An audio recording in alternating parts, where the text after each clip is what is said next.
Vous avez compris qu'aujourd'hui, on fête la résurrection de Jésus. Mais le mot résurrection, c'est un peu compliqué. Alors, pour vous expliquer cela, je vais vous passer une petite vidéo assez courte qui va vous rappeler les derniers jours de la vie de Jésus et ce qui s'est passé pour lui. C'est comme ça que Jésus a été attrapé. Il a été arrêté. C'était quelque chose comme le jeudi soir, juste avant la grande fête. On l'a amené chez les Romains. Les Romains ont dit, mais on ne peut rien lui reprocher. Si, il se fait le Fils de Dieu, c'est pas normal. C'est un menteur. Alors, comme les Romains ne voulaient pas trop d'histoire avec les gens, eh bien, ils ont décidé de tuer Jésus. Ils l'ont cloué sur une croix. C'est quelque chose d'horrible. En plus de ça, en général, ceux qu'on attrapait, qu'on clouait sur les croix, c'était soit des terroristes, soit des esclaves qui s'étaient enfuis. Mais pas Jésus, quand même. C'est pas normal. À midi, il y a eu un tremblement de terre. Et le soir, Jésus était mort. Mais mort, vraiment mort. Un de ses amis secrets, a demandé à prendre Jésus pour l'enterrer. Il avait justement une grotte où on pouvait mettre en or. Et il l'a mis dans sa grotte. Dans la grotte, on roule une énorme pierre. Alors, les pharisiens sont allés voir les Romains en disant « Mais tu sais ce qu'il raconte, ce menteur de Jésus, qu'au bout de 3 jours, il va sortir vivant. Ce qui va se passer, c'est que ses amis vont venir, ils vont le voler, et puis après, ils vont dire « Il est vivant, il est vivant !» Alors les Romains ont dit « Bon, ce qu'on va faire, on va mettre des soldats devant la grotte. » La nuit est tombée, les soldats sont restés. Un jour a passé, et le dimanche matin, au lever du jour, voilà de nouveau la terre qui tremble, et la pierre qui se roule. Et assis sur la pierre, un personnage, mais hyper brillant, comme un ange, quoi. Les soldats se sont dépêchés de filer comme des voleurs. Pendant ce temps-là, justement, une bonne heure du matin, 2 amis de Jésus qui ne savaient pas du tout ça, ils ne savaient pas que la pierre était roulée, ils ne savaient pas qu'un ange était apparu. Elle venait vers la caverne, vers le tombeau, avec des herbes, avec des parfums, parce que c'est comme ça qu'on faisait, pour être autour de Jésus. Puis on venait, on discutait en chemin en disant « Mais comment on va faire pour trouver cette pierre? Elle est énorme, il faudra bien que quelqu'un nous donne un coup de main. » Elles arrivent là-devant, et la pierre est roulée. Alors, elle rentre, elle regarde à droite, regarde à gauche. Il n'y a personne. Ah si, un ange. Moi, je suis sûre que l'ange était en train de sourire. Il leur dit, qu'est-ce que vous faites là? Mais on est venu apporter du parfum pour Jésus. Mais Jésus n'est pas là. Il est vivant. Vivant? Il vous l'avait dit. Alors Jésus est vivant, c'est vrai. Alors elles sont parties en courant, mais à toute vitesse, jusqu'à la maison des disciples. Elles ont tapé à la porte. Vous savez quoi? Jésus est vivant, c'est un ange qui nous l'a dit. Jésus est vivant, c'est quelqu'un de brillant qui nous l'a dit. Alors, est-ce qu'on peut revenir juste au texte? Excuse-moi, le texte, voilà. Je voudrais juste vous lire pour les enfants, c'est une phrase un petit peu difficile, mais il n'y a qu'une seule phrase, c'est ce qui est en gras. Et peut-être qu'il y a l'un d'entre vous qui veut le lire. Tu veux le lire? Non?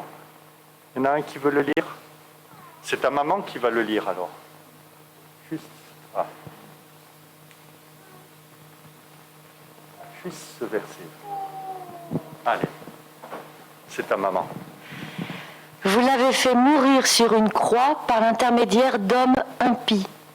Mais Dieu a brisé les liens de la mort, il l'a ressuscité parce qu'il n'était pas possible qu'elle le retienne en son pouvoir. Merci. Dieu a brisé les liens de la mort, il l'a ressuscité parce qu'il n'était pas possible que la mort retienne Jésus en son pouvoir. Est-ce qu'on peut passer la première photo? Voilà. Je ne sais pas si le tombeau de Jésus était comme cela, mais il pouvait bien ressembler à ce tombeau ici. Et vous voyez que ça apparaît un peu comme une prison. Surtout encore en plus lorsqu'on a roulé la pierre devant. Et vous savez qu'aujourd'hui, quand quelqu'un est mort, on le met dans un cercueil et puis on le met dans la terre. C'est aussi un peu comme une prison. En fait, les Juifs à l'époque avaient une conception un peu différente de nous de la mort. Nous, aujourd'hui, souvent, on pense que tout disparaît au moment de la mort. Mais pour les Juifs, il y a la partie la plus propre de ce que nous sommes qui descend dans le séjour des morts. Et le séjour des morts, c'est comme une prison. On est là, mais on ne peut pas vraiment vivre. Il n'y a pas de joie, il n'y a pas de soleil, on ne peut pas jouer, c'est triste. On est comme des morts vivants, en fait, dans ce séjour des morts. Et quand je lis dans la Bible, la manière dont on parle du séjour des morts, ça me fait penser aux prisons en Haïti. Parce que j'ai été amené à aller dans une prison en Haïti pour parler avec des prisonniers. Regardez, est-ce que tu peux passer la diapo suivante? C'est un lieu où les gens sont entassés et c'est vraiment un lieu de non-vie. Eh bien, le séjour des morts, c'est un peu comme ça. Mais voilà ce que nous dit la bonne nouvelle, ce que nous dit ce verset que nous avons lu. Est-ce que tu peux aller la photo suivante? C'est que, Dieu a brisé les liens de la mort qui retenaient Jésus. La mort ne pouvait pas retenir Jésus en son pouvoir. Il était dans cette prison, mais Dieu est venu et a dit « Maintenant, vous le laissez sortir ». Et il l'a fait sortir et il l'a ramené à la vie. Et il est apparu à plusieurs de ses disciples. Voilà donc ce que Dieu a fait. Est-ce que tu peux passer l'image suivante? Et c'est pour cela que lorsque les femmes arrivent, ce tombeau n'est plus une prison. La pierre a été roulée et Jésus n'y est plus. Il est vivant et il les attend maintenant, là où ils vont se réunir. Il va retrouver les disciples qui étaient tout tristes. Il va se présenter à eux et il va leur dire « Mais pourquoi êtes-vous tristes ? N'est-ce pas ce que Dieu vous avait dit par ma bouche ?» Pourquoi c'est intéressant d'avoir cette proclamation de Dieu qui fait sortir, qui libère des liens de la mort Jésus? Eh bien parce que bien souvent, nous aussi, nous sommes comme dans des prisons. On est dans des prisons, par exemple, quand on est triste à mourir et qu'on n'arrive pas à sortir de sa tristesse. On est dans une prison quand il y a des gens qui nous en veulent et qu'on a l'impression qu'on n'a plus le droit de vivre.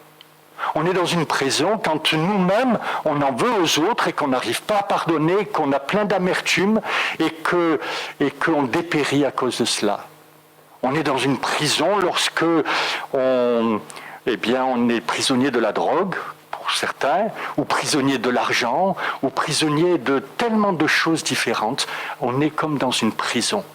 Et donc, si Dieu a brisé les liens de la mort qui retenait Jésus, à combien plus forte raison il veut venir dans nos prisons pour nous sortir de là. Voilà ce que je voulais vous partager. Donc si un jour vous avez l'impression d'être complètement dans une prison, vous savez que vous pouvez crier vers Jésus, vous pouvez lui demander de venir vous sortir et briser ce qui vous empêche de pouvoir vous relever et de vivre et marcher avec lui. Amen. Et je crois que, je suis même sûr que Amélia a préparé des choses pour vous. Vous allez pouvoir partir avec elle.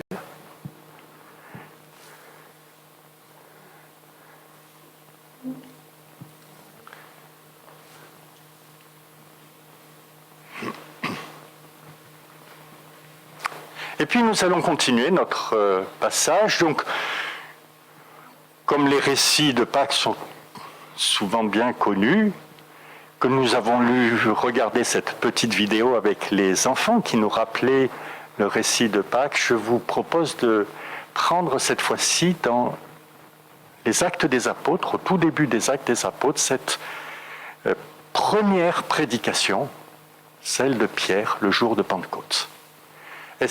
Il faudrait deux personnes, parce que j'ai mis en rouge tout ce qui est de l'ordre des citations. On va voir qu'il y a 3 citations de l'Ancien Testament, de la Première Alliance.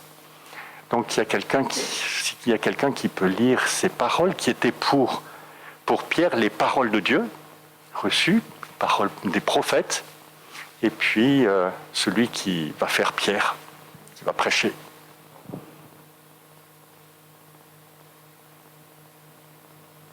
Oui. Toutes les deux. Allez, qu'est-ce qui fait les... Tu fais Pierre? Ou tu fais les citations? Toi, tu fais les citations en rouge? Et puis tu fais Pierre. Et puis je commence. Alors Pierre, debout avec les 11 apôtres, s'exprima d'une voix forte en ces termes. Hommes de Judée, et vous tous qui séjournez à Jérusalem, comprenez ce qui se passe et prêtez l'oreille à mes paroles. Ces gens ne sont pas ivres, comme vous le supposez, car il est 9h du matin. Mais maintenant se réalise ce qu'a dit le prophète Joël.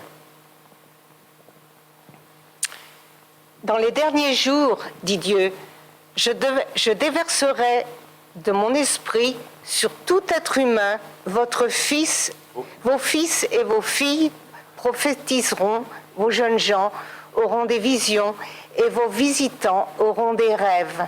Oui, sur mes serviteurs et sur mes servantes, durant ces jours-là, je déverserai de mon esprit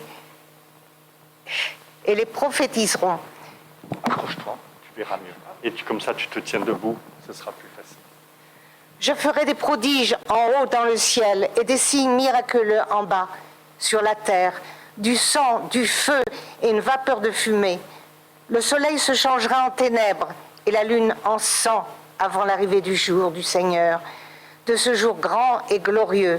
Alors toute personne qui fera appel au nom du Seigneur sera sauvée. Oui. Israélites, écoutez ces paroles. Dieu vous a désigné Jésus de Nazareth en accomplissant par lui, au milieu de vous, des miracles, des prodiges et des signes, comme vous le savez vous-même. Cet homme vous a été livré suivant le projet défini et la prescience de Dieu. Vous l'avez fait mourir sur une croix par l'intermédiaire d'hommes impies, mais Dieu a brisé les liens de la mort. Il l'a ressuscité, parce qu'il n'était pas possible qu'elle le retienne en son pouvoir. En effet, David dit à propos de lui, « Je voyais continuellement le Seigneur devant moi. Il est allé à mes côtés pour que je ne tremble pas. C'est pourquoi mon cœur est rempli de bonheur et mes paroles sont pleines de joie.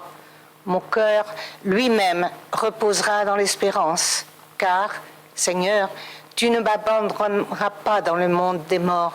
Tu ne permettras pas que moi, ton fidèle, je pourrisse dans la tombe. Tu m'as montré les chemins qui mènent à la vie. tu me rempliras de joie par ta présence. Mes frères, qu'il me soit permis de vous parler en toute franchise au sujet du patriarche David. Il est mort, il a été enseveli, et son tombeau existe encore aujourd'hui parmi nous. Or, il était prophète, et il savait que Dieu lui avait juré par serment de faire surgir un de ses descendants pour le faire asseoir sur son trône. C'est donc la résurrection du Christ qu'il a prévue et annoncée, en disant qu'il ne serait pas abandonné au séjour des morts et que son corps ne connaîtrait pas la décomposition. C'est ce Jésus que Dieu a ressuscité. Nous en sommes tous témoins. Élevé à la droite de Dieu, il a reçu du Père le Saint-Esprit qui avait été promis et il l'a déversé comme vous le voyez et l'entendez. David, en effet, n'est pas monté au ciel, mais il dit lui-même « Le Seigneur a dit à mon Seigneur, assieds-toi à ma droite jusqu'à ce que j'ai fait de tes ennemis ton marchepied. » Que toute la communauté d'Israël sache donc avec certitude que Dieu a fait Seigneur et Messie ce Jésus que vous avez crucifié. Merci beaucoup.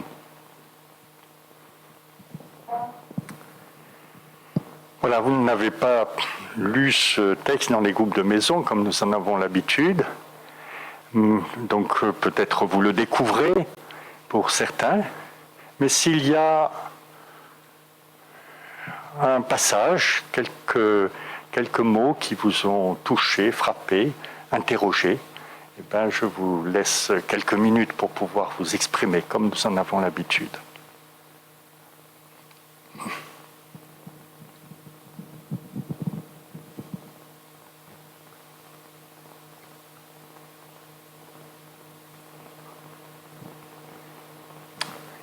Je viens vers toi. Je trouve ça magnifique parce que c'est un encouragement pour nous tous et un espoir pour tout le monde parce que il dit alors toute personne qui fera appel au nom du Seigneur sera sauvée. Jusqu'à la dernière minute, c'est jamais trop tard. Oui, et l'Évangile a voulu même illustrer cela, je ne sais pas si vous vous rappelez, par le deuxième brigand qui, sur la croix, dit « Souviens-toi de moi lorsque tu viendras ». Et Jésus lui dit « Aujourd'hui même, tu seras avec moi ».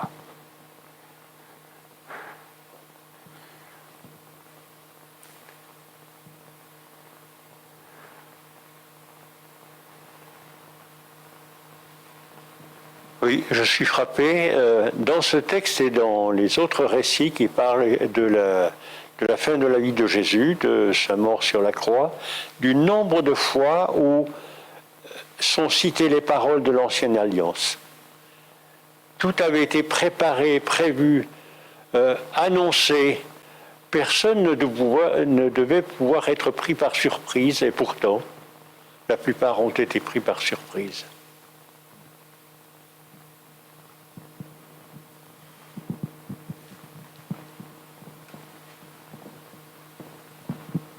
Moi, ce qui me touche, c'est au verset 28.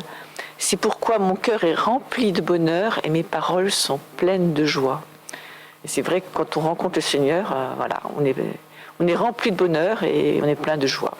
On peut paraître ivre quelquefois même. Comme les apôtres, le jour de Pentecôte, puisque c'est juste à la suite du récit où le Saint-Esprit descend sur les apôtres et où les gens à l'extérieur pensent qu'ils sont ivres. Oui, parce que lorsque, dans cette rencontre avec le Christ, lorsque nos yeux s'ouvrent sur ce qu'il est, alors il y a en nous comme une première résurrection. Il y a un don de vie qui nous est fait dans cette relation avec Jésus.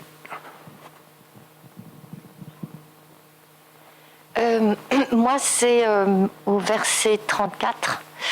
Le Seigneur a dit à mon Seigneur, assieds-toi à ma droite jusqu'à ce que j'ai fait de tes ennemis ton marchepied. Et c'est un verset que j'ai souvent, qui m'a posé question beaucoup, parce que je me demandais qu'est-ce que ça veut dire vraiment, fait de tes ennemis ton marchepied. Et que plus j'avance dans ma foi et plus je me dis qu'on a une part active là-dedans. Que c'est aussi à nous de discerner qui sont les ennemis et à les remettre à Dieu. Voilà. Les ennemis de Jésus, ce sont aussi les nôtres. Et ce sont nos ennemis qui sont les siens. Ceux qui nous empêchent d'arriver à vivre pleinement, eh bien, c'est ce que Dieu nous a donné. Ce qui me frappe dans ce passage, c'est que Luc réunit distingue en 3 moments ce que d'autres évangiles disent en un seul moment. Je m'explique. Toute cette prédication de Pierre est autour de 3 affirmations. Le Saint-Esprit, ce que vous voyez, c'est le Dieu qui répand le Saint-Esprit. Dieu a ramené Jésus de la mort à la vie, et non seulement il l'a ramené de la mort à la vie, mais il l'a établi comme Seigneur sur toute puissance et sur toute autorité.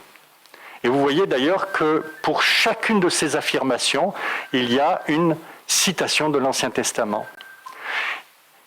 Dans l'évangile de Jean, on a simplement Jésus qui apparaît aux disciples et qui souffle sur les disciples le Saint-Esprit.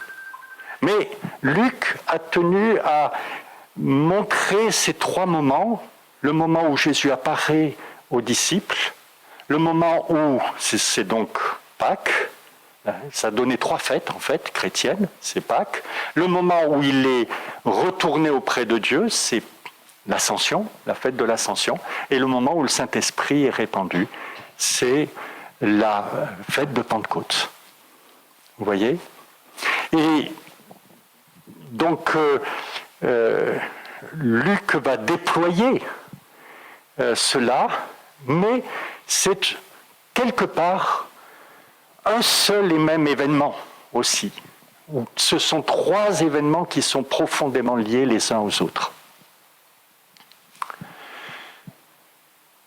La première chose, c'est cette libération de Jésus des liens de la mort. Comme je l'ai dit, je ne vais pas prolonger là-dessus, mais comme je l'ai dit tout à l'heure pour les enfants, la conception juive est différente de la nôtre, ou de celle qui est souvent couramment, qui habite couramment notre culture. L'homme, la mort, l'homme, la femme, l'humain à la mort descend dans le séjour des morts. Et donc la résurrection est présentée ici comme une libération des liens de la mort. Il y a quelque chose qui est brisé. Et cette conception-là traverse tout le Nouveau Testament. On le retrouve chez Paul, on le retrouve dans l'Apocalypse, ou si vous lisez la fin du chapitre 20, il est dit que les premières créatures qui sont jetées dans l'étang de feu, c'est la mort et le séjour des morts. Qu'est-ce que ça veut dire ? Ça veut dire que la mort est ici présentée comme une puissance qui vient voler la vie de l'homme. Et le séjour des morts est comme une prison qui vient le tenir loin de Dieu. Derrière cela, nous retrouvons cette pensée très forte qu'on trouve dans tout l'Ancien Testament, à savoir que Dieu est un Dieu de la vie. Nous avons vu ces derniers temps les premiers récits de la Genèse, de la création, et rappelez-vous que dans le 2e récit de la création, il y a cet arbre de vie. Et en fait, l'homme était destiné à manger du fruit de cet arbre de vie. Le dessein de Dieu pour nous, c'était que nous vivions avec lui. Et ça correspond d'ailleurs au premier récit de la création, lorsqu'il est dit que Dieu fait l'homme et la femme, donc chacun d'entre nous a son image. Ce qui n'est pas vrai des animaux. Et c'est sans doute parce que nous sommes faits à son image qu'il y a quelque chose qui ne disparaît pas lorsque le corps se désintègre. Il y a quelque chose.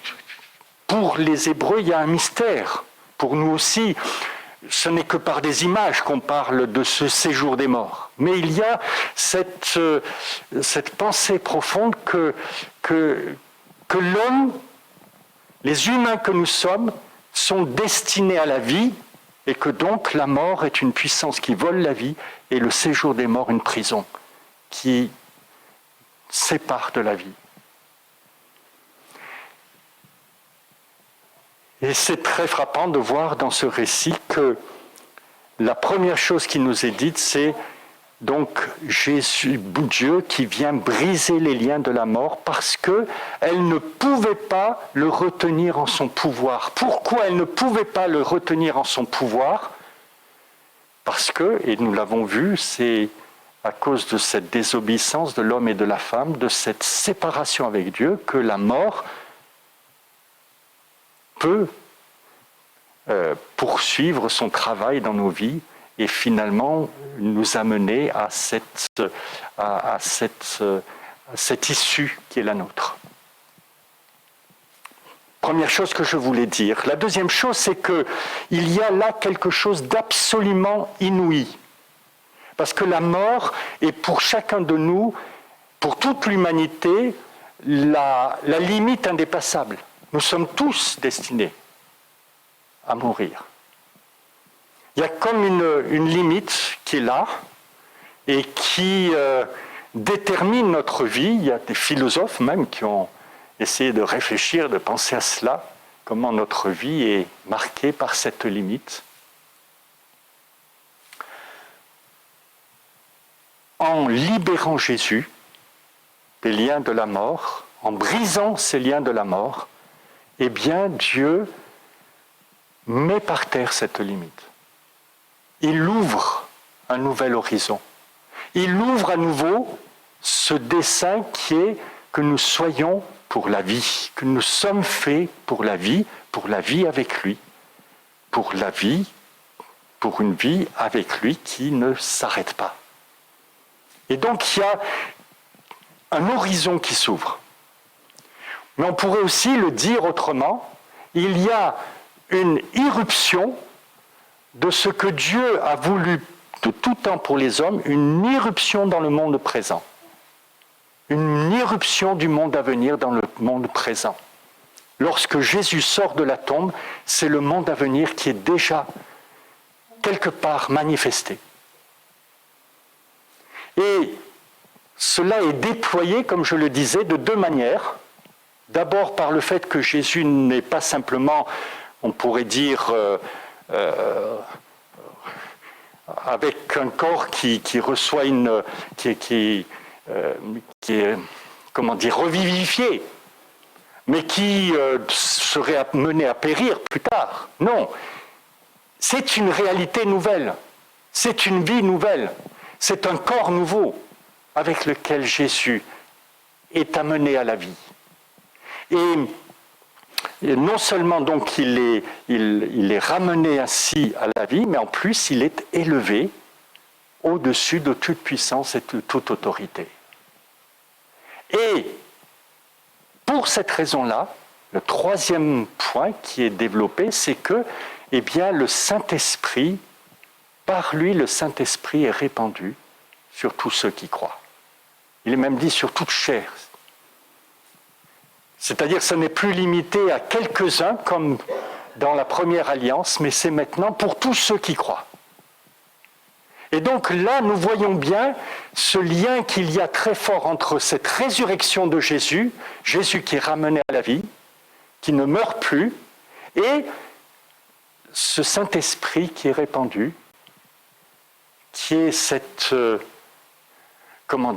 puissance du monde nouveau, du monde à venir, qui vient jusque dans notre humanité pour briser les prisons, les serrures, tout ce qui est fermé, tout ce qui est enclos, pour le briser et nous permettre dès à présent de vivre de cette résurrection de Jésus. Bien sûr, nos corps sont destinés à périr, mais il y a cette puissance de résurrection que Dieu répand à travers son esprit. Ainsi, ce monde à venir qui pénètre dans notre monde ne concerne pas simplement la personne de Jésus, mais nous concerne chacun d'entre nous.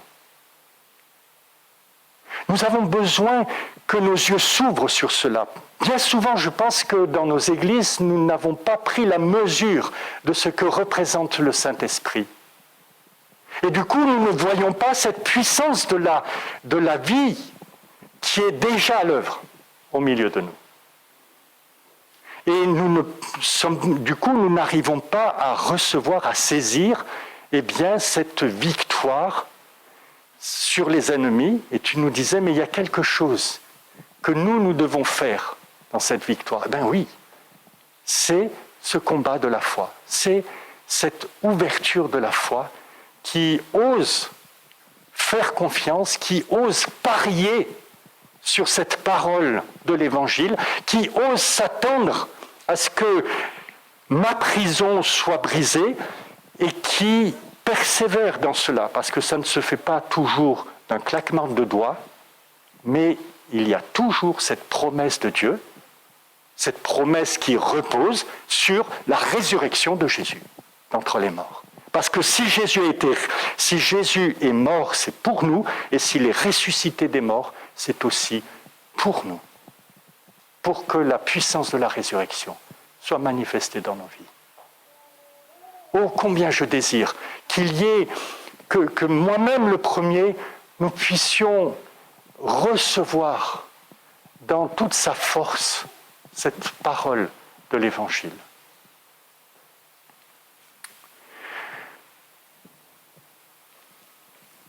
Pourquoi je parle de cette irruption du monde à venir ? Parce qu'il y a une tentation, il y a un danger qui est de, finalement, réduire la résurrection simplement à une célébration de la vie, que l'on voit dans la nature, que l'on voit qui même est en nous, et de réduire simplement à cela, la résurrection. Il y a une tentation de réduire le Saint-Esprit simplement à une aspiration spirituelle, religieuse. Et lorsque on ne perçoit les choses que de cette manière-là, eh bien on rate cette intervention de Dieu, cette intervention souveraine de Dieu et cette grâce de Dieu. Parce que tout cela nous est donné gratuitement sans que nous en soyons dignes. Et nous manquons, nous ratons cette main tendue que Dieu nous accorde lorsqu'il nous dit « Fais-moi simplement confiance et tu verras, ta prison s'ouvrira ». Je voudrais venir sur quelque chose qui m'a beaucoup frappé ces derniers temps. C'est la position du patriarche Kirill, qui est le patriarche de l'église de Moscou, qui a pris fait et cause pour défendre la guerre en Ukraine. C'est quelque chose qui est terrible pour un croyant. C'est quelque chose il y a une telle confusion. Et vous voyez ce que je vous disais, quel est le problème là ? C'est qu'on va réduire l'Église orthodoxe à une religion. On va réduire la foi chrétienne à une culture. Alors bien sûr, il défend cela il justifie cela en disant que ce sont les forces du bien contre cet Occident décadent. Et peut-être y a-t-il des choses avec lesquelles on peut être troublé dans notre société. Mais de soutenir et de justifier une intervention aussi brutale et aussi dramatique que celle-là, c'est incompréhensible. Et vous voyez bien que de cette manière-là, on remplace la puissance de la résurrection, cette libération, on la remplace par une puissance meurtrière et on pourrait presque dire démoniaque. Donc, vous voyez combien il peut y avoir un enjeu derrière ces choses-là. Et bien sûr, avec le recul, nous sommes outrés par la position de ce patriarche, qui quelque part nous engage aussi, parce que c'est la même foi que la nôtre. Mais est-ce que de notre côté, dans notre culture, il ne nous arrive pas non plus à vouloir venir justifier telle ou telle chose, parce que nous pensons que c'est un mouvement qui est bien, et on va le justifier par l'Évangile. Mais l'Évangile n'est pas à la remorque de tel ou tel mouvement. Soyons précis. Par exemple, effectivement, le féminisme aborde des questions tout à fait réelles sur la place de la femme. Mais est-ce que l'Évangile doit obligatoirement être à la remorque ? Même la question du